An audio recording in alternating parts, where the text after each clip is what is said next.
Hello, everyone, and welcome to my channel. If you're new here, my name is Dr. Nigel, and I'm a junior doctor from India.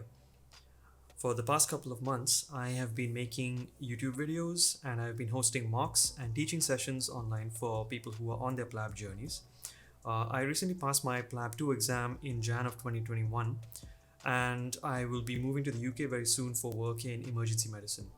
So, a lot of you in the previous videos in the comments have requested that I make a video about PLAB 1. And the good news is that PLAB 1 is a relatively easy exam compared to USMLE or maybe the Australian exams. So, I'll make this video pretty short and sweet, but you should be able to get all the relevant details you need to pass the exam. So, let's just dive right in.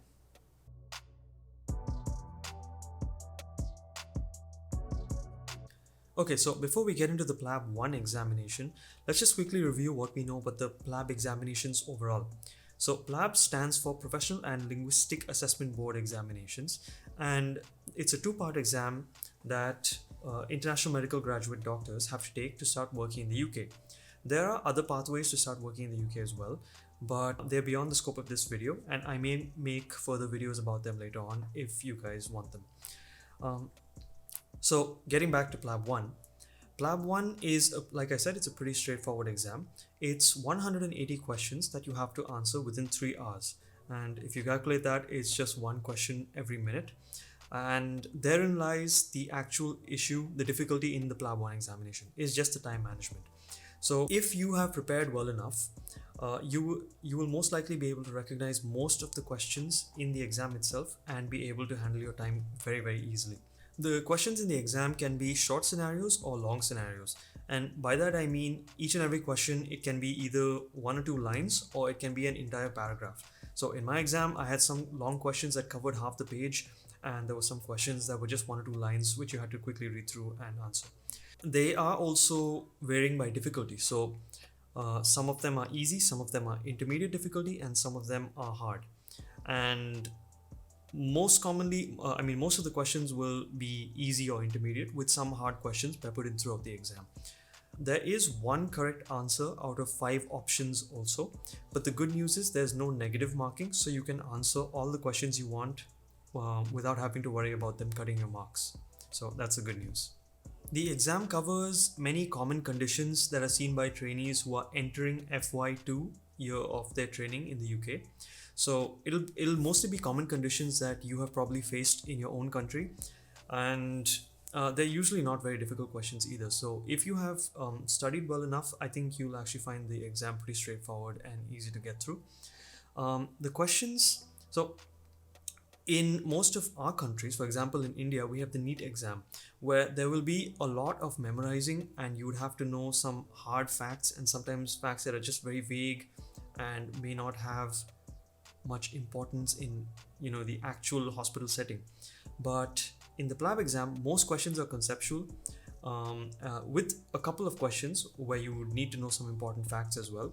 But again, that's the good news. If you have your concepts down, I think you'll find the exam pretty straightforward. So where is the exam held? Unlike the PLAB 2 exam, which is only held in Manchester in the UK, the PLAB 1 exam is held in centers all over the world. So I know India alone has 6 centers all over the country in the big cities. And again, that's the good news. You don't have to worry about traveling too much or too far or worrying about getting a UK visa to give the PLAB 1 exam. So you can just try and find one that's closest to your city or country, whatever your case may be. So how much does the exam cost? Compared to PLAB 2, which is much more expensive, PLAB 1 costs £240 as of the 1st of April 2021. I'm not sure why they chose April Fool's Day to change the cost of the exam, but yeah, there it is. It's £240 for the PLAB 1 examination. Okay, so what are the documents you would need before applying for your PLAB 1 examination? The two main things you would be needing are an acceptable overseas primary medical qualification and an acceptable English language test. So the first one, your primary medical qualification. On the GMC website, they have a list of accepted universities from each and every country that you'd be applying from. And if your university is on that accepted list, you will be able to apply for the PLAB examination without any issues. For the English qualification, there are two exams that you can take. The first one is IELTS, which is well known throughout the world. There's another one called OET, and you would need, so for example, for IELTS, you would need an overall score of 7.5 out of 9 to qualify for giving the PLAB examinations, and you would need a score of at least 7 in each of the 4 domains in IELTS to be able to qualify as well. In OET, you need a minimum score of B in each domain to be able to qualify for the PLAB exams. The other thing you will be needing for the examination is a GMC online account. Now that's quite straightforward. All you have to do is go onto the GMC website and make an account over there. They'll ask you for certain things. You'd need to have a valid passport, a valid email ID, and a valid postal code. And apart from that, I think it's pretty straightforward, just making an account. After you make the account, you'll be able to register for your PLAB examinations and then book your tests accordingly. Okay, so I'm just going to go over the marking for the exam as well, and I'm going to read it out right now. So each correct, this is from the PLAB, from the GMC website. So each correct answer is 1 mark. There is no negative marking. The pass mark is variable, which means each time somebody sits the exam, there is a different pass mark for the exam. How they decide the pass mark, it's called the Angoff method, which is a globally accepted method for scoring exams. I'll quickly go through that as well. So the Angoff method relies on subject matter experts who examine the content of each test question and then predict how many minimally qualified candidates would answer the item correctly. The average of the judges' predictions for a test question become its predicted difficulty. So basically they have a panel of experts who review each and every question, and they predict how many of these candidates would be able to answer the question correctly, and based on that they decide the pass mark of the exam and the difficulty of the exam as well. How difficult is the PLAB 1 examination to pass? A very common question that I get is the PLAB examination more difficult or easier than the USMLE exams, the Australian exams, the Canadian exams, etc., etc.? According to me, I think the PLAB pathway is actually easier than all of these because it's just much more straightforward and streamlined, right? The recent pass rates for the exam, for example, in 2020, the percentage of candidates who passed was 69.7. In 2019, it was 63%. In 2018, it was 69.3%. In 2017, it was 75%. So, like I said previously, the pass mark is variable, and depending on the difficulty of the exam, they may reduce or increase the pass mark accordingly. For example, if the exam on your day is particularly difficult, they will most likely reduce the pass mark, which will make it easier for people to pass. It's a bit difficult to compare, different examinations and everything. But like I said, PLAB 1 is not a difficult examination. As long as you've had a couple of weeks of preparation for it, it should be pretty smooth sailing for you. So you guys may be wondering what resources you may need to pass the PLAB 1 examination. And if you ask me, the number one resource you can use is Plabable. It's a fairly cheap MCQ bank that you can get online. It's of plabable.com. And they have a question bank of more than 2,500 MCQs, which are pretty similar to the questions that you might be facing in the PLAB 1 examination. So I myself, I just did Plabable. I finished the MCQs and I did 1 or 2 revisions of those as well.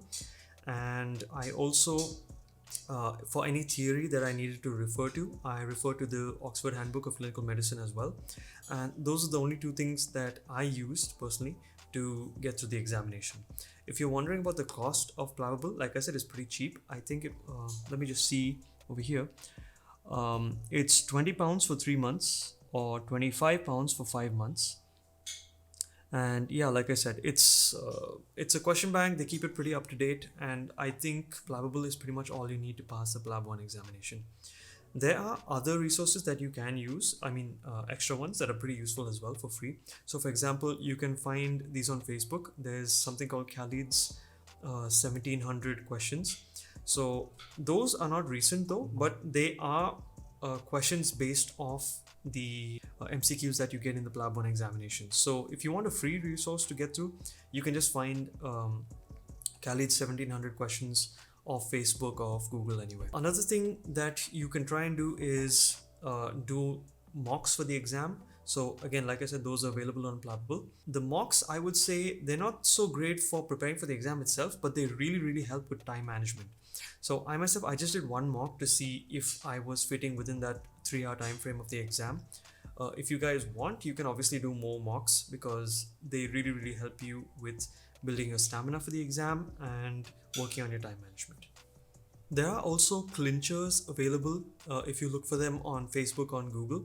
And what clinchers are simple questions and answers, like extremely obvious answers to specific questions that may arise in the exam. So, for example, some clinchers would be what causes exophthalmos? If you see an option saying lymphocytic infiltrate, then that would immediately be the answer for that. That would be the clincher.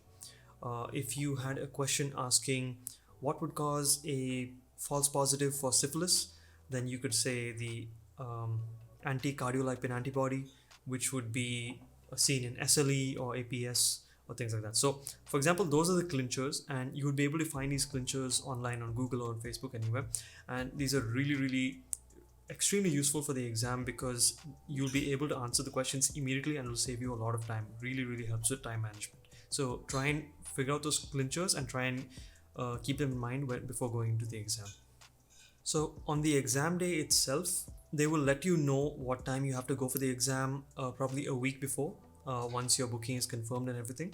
There are a couple of things you do need to bring to the examination, but otherwise you don't have to bring anything.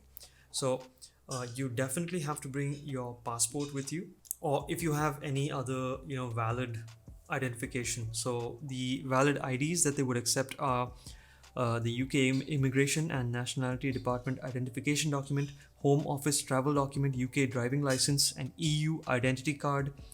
And you need to bring the booking confirmation for your PLAB 1 exam, which includes your GMC reference number as well. You should also bring a couple of HB pencils with you. You should bring an eraser, a sharpener. You can bring a clear water bottle. They will not let you enter with a bottle with markings on it or anything like that. So just make sure to bring a clear water bottle. You can also bring some snacks or any medications that you might need. Also keep in mind that if you're more than half an hour late to the exam, they will not let you in to give the examination. You will also not be able to leave the exam hall for going to the loo or anything in the first half an hour and the last half an hour of the examination as well. So after the examination, you may be wondering, when can I book my PLAB 2 examination date? And the answer is as soon as you get your results for PLAB 1. If you've passed, you will be able to book an exam date for PLAB 2. These days, it's advisable to book your PLAB 2 examination, as soon as possible after getting your PLAB 1 date, because PLAB 2 exam seats are very, very high in demand right now, and people are only getting seats for months in advance at this point. When I finished my PLAB 1 examination, I was able to book a seat because there were many available. Right now, because of backlog, it's a good idea to just book the exam as soon as possible. And the last thing basically I need to tell you is that you need to give the PLAB 2 examination within 3 years of having passed PLAB 1. If you do not pass the PLAB 1 examination, you have a maximum of 4 attempts of giving the PLAB 1 exam, after which there's a whole different procedure where you have to work for a couple of months and then get a letter stating that you have enough sufficient clinical experience to be able to give the PLAB 1 examination again.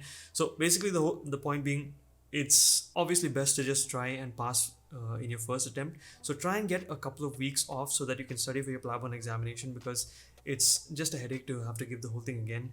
And usually there are only 2 or 3 slots available every year to give the exam as well. So yeah, try your best to pass within the first attempt, because if you have a couple of weeks of preparation, it's very likely that you'll end up passing the examination. And really quickly talking about my experience. So I booked the PLAB 1 examination months in advance.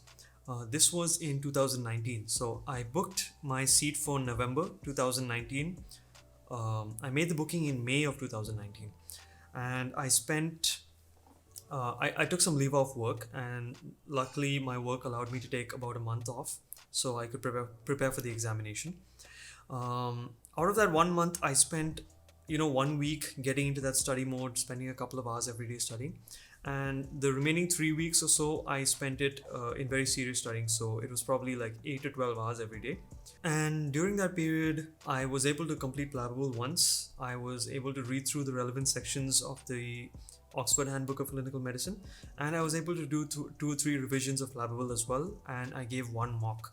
And yeah, once I was done with all that, I felt pretty confident going to the examination as well. Once I came out of it, obviously you never have any idea whether you're going to pass or fail until you get the result.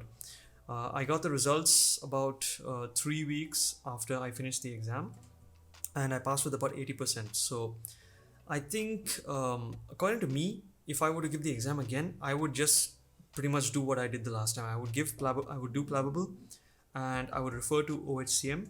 And with a couple of weeks of practice and revision, I think you guys will all do fine. Yeah. Alright, so that's it for this video. I hope you guys found it useful. If you guys have any questions or any comments or anything you guys would like me to make a video about in future YouTube videos, then let me know in the comments. If you like this video, then please leave a like and subscribe to this channel if you want to keep up to date with my future videos. There is also a Telegram group that I have, so I'm going to leave the link down in the description if you guys want to join that and keep up with the updates and mocks and everything that I hold for Plab. And yeah, I hope this video was useful to you guys, and good luck to everybody, and I hope you do great in your examinations. Bye bye.